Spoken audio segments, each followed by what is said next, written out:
Welcome to the stage, the best comedian in South Korea. Welcome everybody. Put your hands together for D Ho.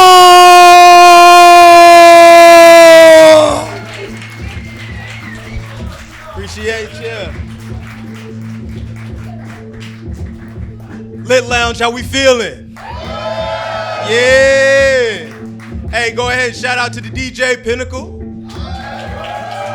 Shout out to your host Fernando and David Kang for opening. And give her a loud round of applause for yourself. I appreciate y'all coming out tonight. All right. I'm just gonna keep it straight with y'all.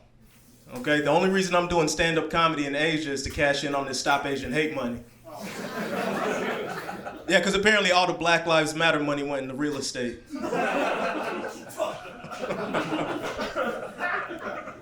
George Floyd happened in 2020. After that, everyone said Black Lives Matter, especially your favorite corporation. Corporations were like, that's it! We're solving racism. There are good people on both sides, especially the Asians. They started the virus. They were good for the markets. Whole lot of that. Corporations, Black Lives Matter, Stop Asian Hate. They don't care. They could care less. Peep this. So that was 2020. 2 years prior, the year 2018, we got two identity politic blockbuster films. We got The Black Panther. And in that same year, we got the movie Crazy Rich Asians. Which was cool. I enjoyed both movies, but Crazy Rich Asians was a little weird. I enjoyed everything about it. There's this one actress named Awkwafina. And so she got a lot of criticism because she was using black scent. Y'all familiar with black scent? Yes! Someone's in there. I use it all the time. Hell yeah. Awkwafina's obviously in the audience. So yeah, she got a lot of criticism for using black scent. For those of y'all that don't know, black scent is when you try to sound like an idea of a black person, and then you're a non-black person, and so you make money off of that. Okay? Now I'm sure Awkwafina's a great person. Whoever wrote that in, obviously she was acting. They said just a little bit blacker. But I wasn't even mad with Awkwafina. I feel like the way she was in that movie, she didn't sound like a black person I knew. She sounded more like a slave.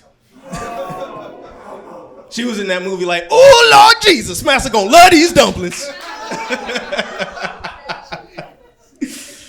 I ain't mad at her. What I was really hoping for though, is if those movies came out in the same year, I wanted to see those movies put together.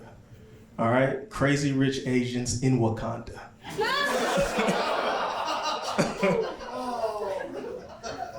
The opening trailer, Awkwafina's like, oh, Wakanda show is nice. People of Wakanda be like, where are you from?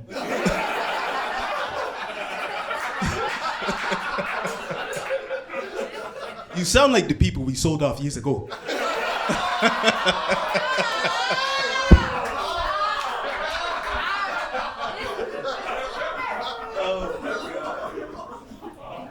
But I gotta tell you, like, there's a lot more things in common than what the media will put out there, okay?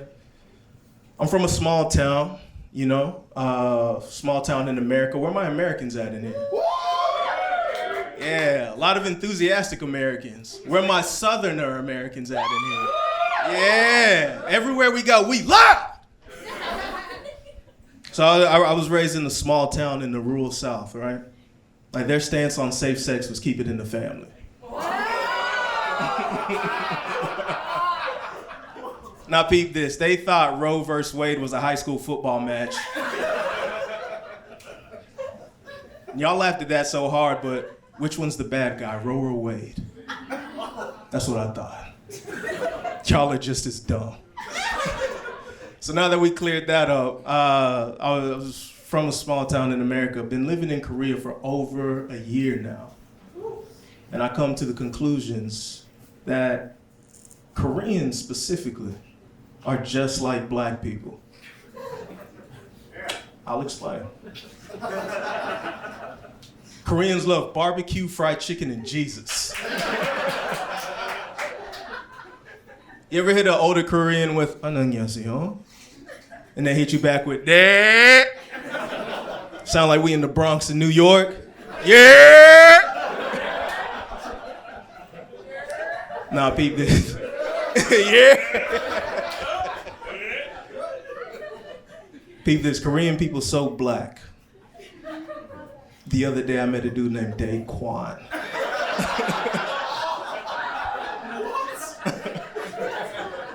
Spelled different, but it sounds the same.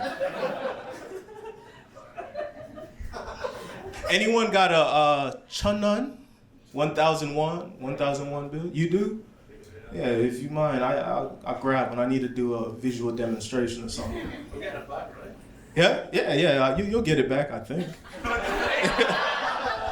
Well, actually, because you asked, never mind. You should have assumed. All right, can everyone see this? All right, this is Joe's son, eh? You can't tell me he ain't got a do-rag on his head.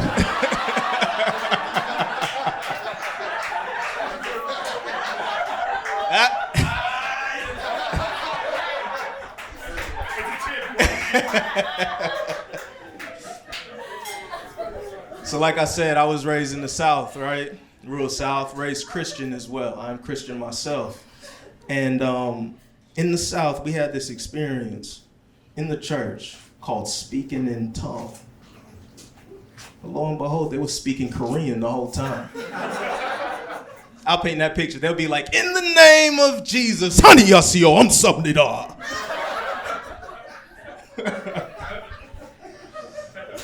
It's a trip. But you know, Koreans are like black people. But I was in Thailand recently, and the Thai are like black people too. But in a different way. Koreans are like your Barack Obamas. 안녕하세요. 감사합니다.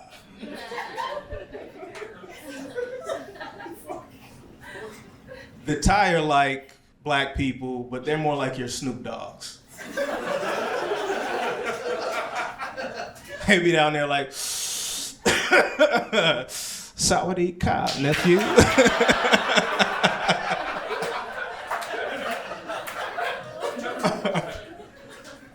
Yeah, let me tell you, like, no lie, my wife and I, we recently flew into Thailand, landed, got in a taxi. Taxi driver, I'm in the backseat on this side, my wife's in the backseat on this side. Taxi driver's like, where the hoes at? I said, excuse me, sir, I'm here with my wife. Sorry. Where the hoes at?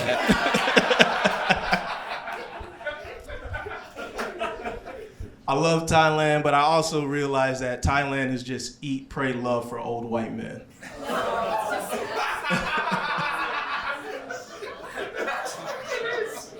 For those of you that are not familiar with Eat, Pray, Love, middle-aged white woman quits her job, travels the world to eat good food and be a hoe.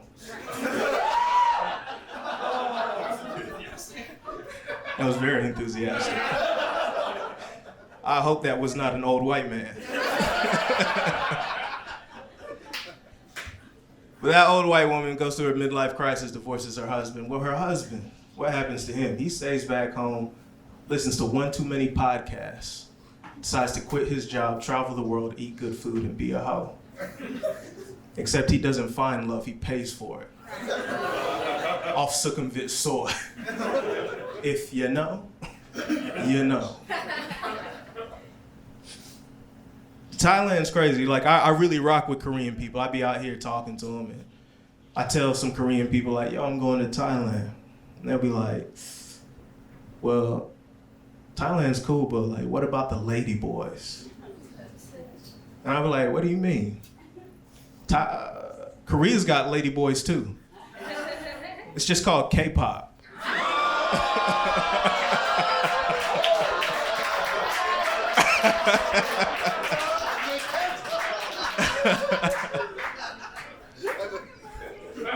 Let me. If you know, you know. So like I said, I was raised Christian in the South, Christian myself, living in what feels like a very Christian country. All right, but I like studying the way people pray because I figure out what values they have. All right. So though I was raised in America, I was raised by Jamaican parents. They were Christian as well. All right. And so I'm looking at all these different interpretations of the faith.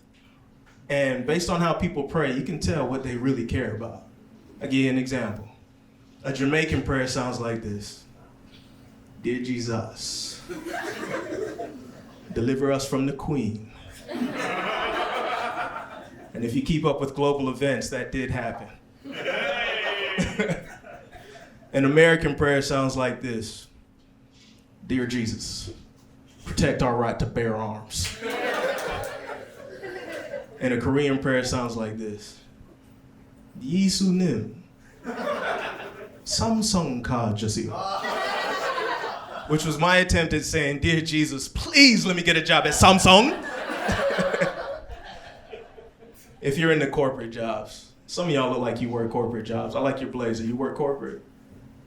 A little bit? Yeah. Now, you're living in Korea. You're from America as well, right? Yeah.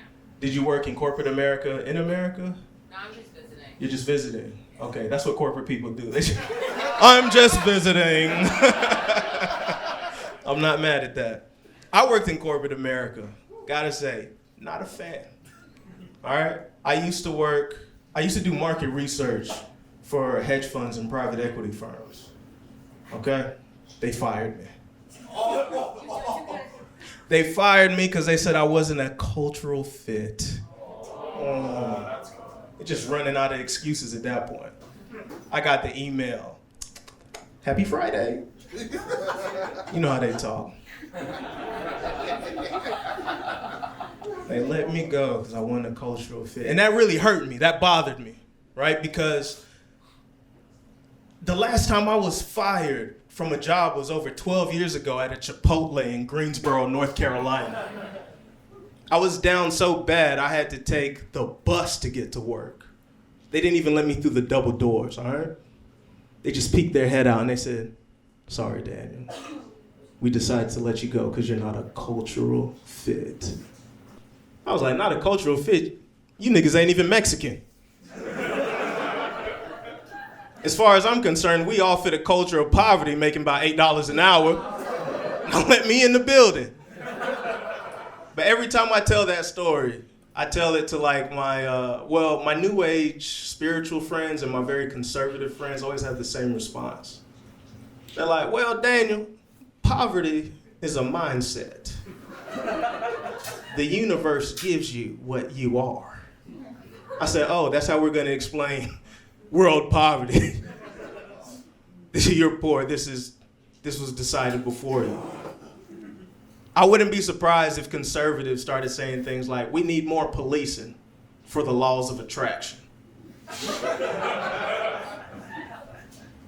That joke never gets as much laughs. Policing, laws, you feel like I'm explaining rap lyrics. What I was saying was the police and the law, all right, I'm off that. So they fired me.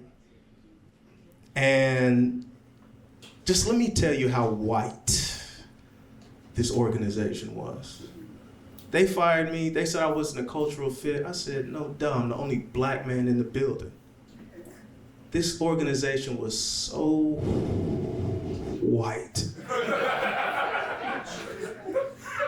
that they had me take a personality test to see which character from the TV show Friends my personality best fit. And the results were Phoebe.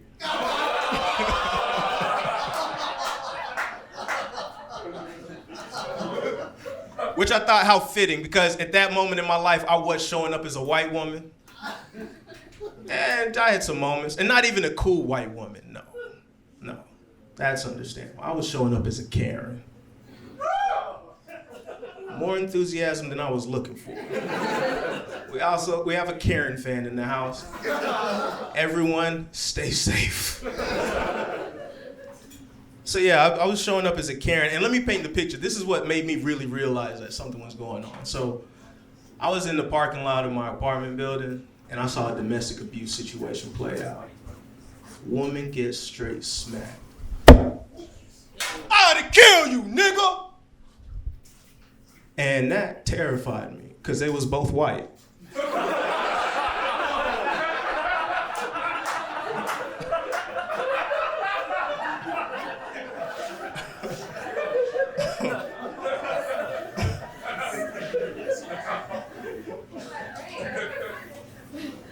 This how white people talking to each other nowadays. Look, I don't care what your politics are. If you keep up with American media any, in January 6, 2021, you had a mob of angry white people marching down to the White House trying to lynch a white man by the name of Mike Pence. I know Martin Luther King was looking up in heaven like, I never dreamed of this. JFK, come look. That's so stupid. This is how white people talking to each other now. So this woman gets smacked. And I do what Karens do. I called the police. All right? Because I'm not that heartless. I was within enough, like the proximity from them and me was not that far to where I almost felt compelled to do something. But then I remembered I'm supposed to be meeting my wife at the airport for us to fly out to Korea. How am I gonna miss a flight to say, I was out here, defending strangers. It's hard to be a good person when you have priorities.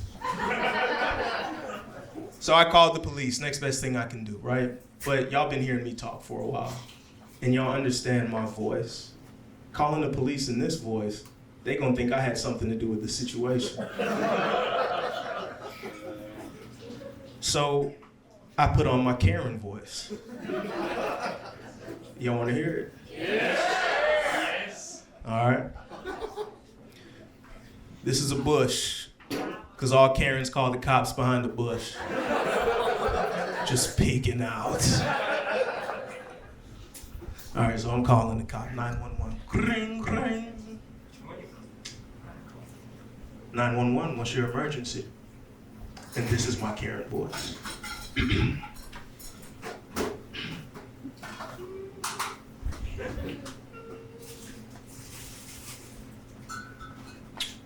It's two niggas out here causing a disturbance.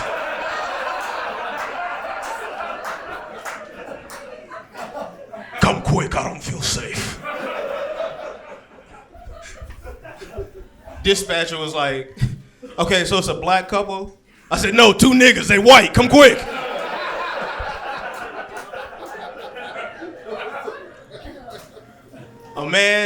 A white man and a white woman. I don't know, one of them's non-binary. Hurry up, it doesn't matter.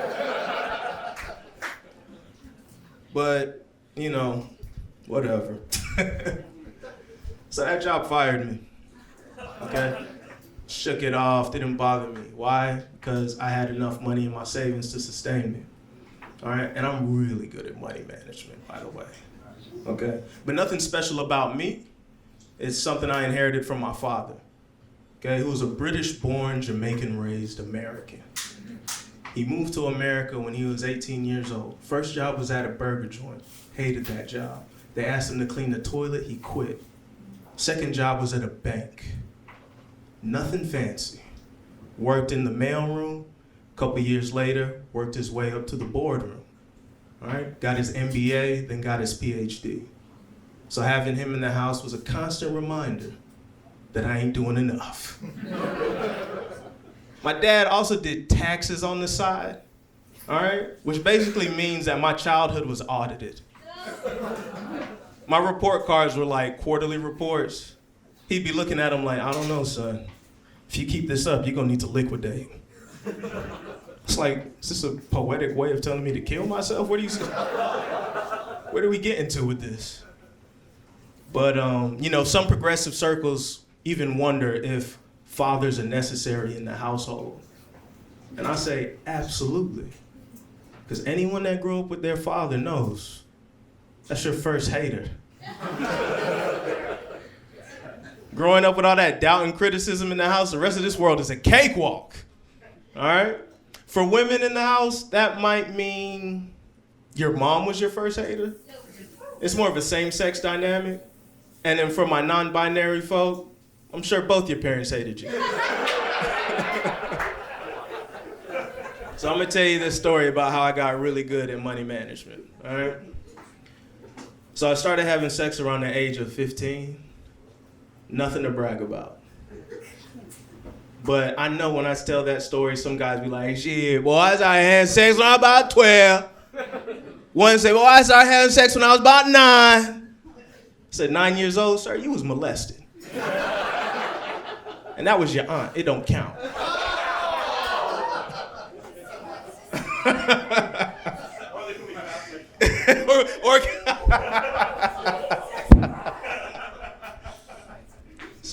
So around 15, and my dad would always preach in the house, he would say, having kids too young is an indicator for a life of poverty. So I did what any fiscally responsible 15-year-old would do. Went, got some Plan B. Had a little bust of a nut, little slip from the hip. My dad language, you liquidated your assets. So I got some Plan B, but I couldn't get it in the town that I grew up in. Like I said, small town, Christian household, conservative Christian community. So I had to drive about 40 minutes over to the next city to go get some Plan B because I didn't want to embarrass my mother if I walked in there and her prayer warrior friends saw me at the counter trying to get Plan B, and they'd be like, obviously your mama ain't praying hard enough. And that's when I'd have to smack a woman, you feel me? So I drive over 40 minutes to the next city. I get some Plan B. But keep in mind, I was 15 years old like 16 years ago, all right? So getting Plan B back then, you had to have grade A security clearance. Getting it now is like buying breath mints. Back then, I went to the store, I said, hey ma'am, can I get some Plan B? She said, sure thing, honey. It wasn't Aquafina.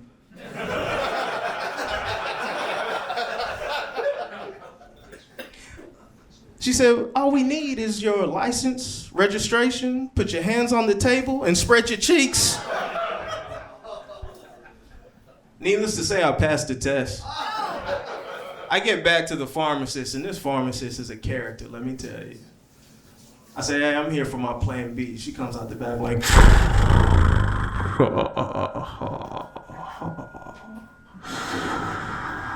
$64.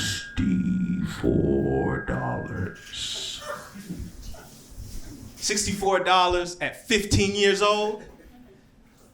Look, $64 about 15 years ago, 16 years ago was probably, I don't know. If you add in inflation, that'd probably be about $80 now. When you're 15 years old, that felt like $10,000. But I paid the price. I got out there, got in my car. But what happens? My car breaks down. Who do I call? Not the Ghostbusters. Not my mother. Called my father. I said, Dad, my car broke down. This is a time-sensitive situation. Don't really want to get into it, but I need a ride. Called my dad because I know I could depend on him. He shows up. We get in the car. He sees my bag, and he inquires about my purchase. And he goes, hey, son, what's in the bag? And for a slight moment, I thought him and I was going to have this moment where he was like, okay, son. I see you out here getting these cheeks. No, if you knew my father, you would be like, why would you think that? You would really be like, why would you think that? So I tell him, I said, Dad, I got some Plan B. He said, oh, okay. How much did that cost? I said, $64. He said, let's just do some math. You work at KFC. It's like, yeah. He says, how much you get paid an hour? I said, $8 an hour. He said, okay. So that's 8 hours of frying chicken for 30 seconds worth of sex. First hater. I said, no, it wasn't that. It was longer than 30 seconds. He said, no, it wasn't. You 15. And to be fair to me, it was 37 seconds. Gotta count the strokes. But that's how I got really good at money management, money and time management. And that really helped me navigate adulthood. But as I get older, I get a little bit more wiser. I understand that time is an illusion. It's not really real. There are some cultures that don't even have language to describe time. Therefore, they don't experience it like we do. The best way they could describe time is not in units of time, but more so in the activity that you're engaging in. So for instance, if I was raised in one of those cultures, I wasn't frying chicken for 8 hours. I was just frying chicken. And I didn't come fast. I just came. But time ain't even real, you know what I'm saying? Because in the US, someone could get sentenced to prison for like 7 lifetimes in 220 years. Like, what does that mean? Someone's about to die, raise up to the next spiritual realm, and the US government's like, no. He got about 7 more of those left. Aquafina be like, sure enough. It's not just the US government. Australia does it. So many countries do it. So many lifetimes. It's like, man, seriously, it's not real. But what do you say? What do you say? A lot of this stuff isn't real. But you know what is real? Having a good time. Yeah? And I appreciate y'all for coming out tonight to have a good time. And we're going to keep the good times rolling. Now let me tell you about one of the last good times I've had. I really enjoy going to weddings, right? But since the pandemic, people ain't been having weddings like that. Plus, they're expensive. Last wedding I went to was an African wedding. Whatever went through your mind when I said that is exactly what it was. It was so majestic, so amazing. Except it got to the part to where that dude gives a speech, you know, you are now man and wife, that guy. He gives a speech before he gets to that. And he goes, African dude, he goes, I've been marrying people for over 30 years.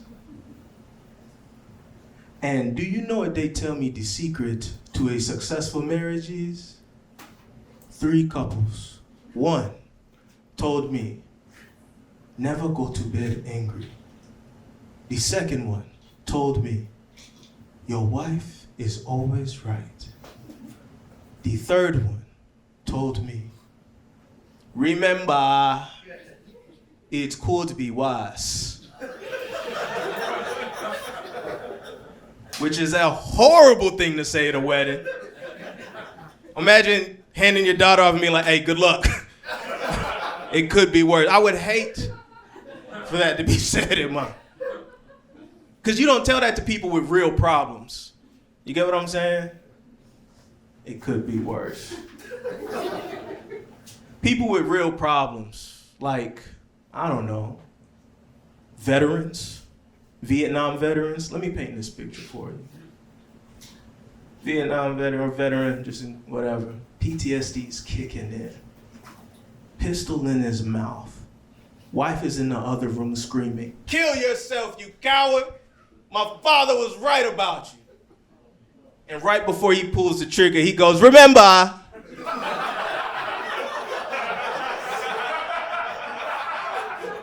It's cool to be wise. Let's make this even darker. PTSD's kicking in, pistols in his mouth, wife's in the other room going, kill yourself, you coward, my father was right about you.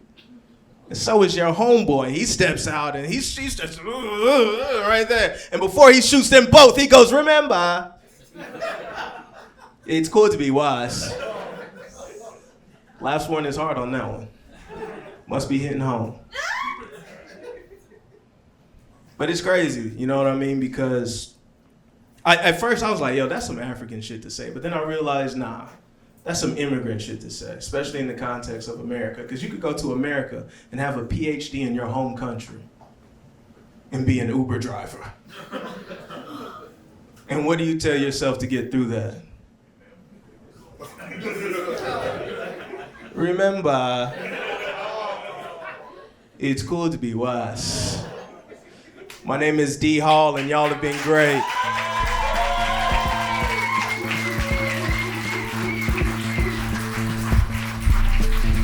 One more time. D Hall.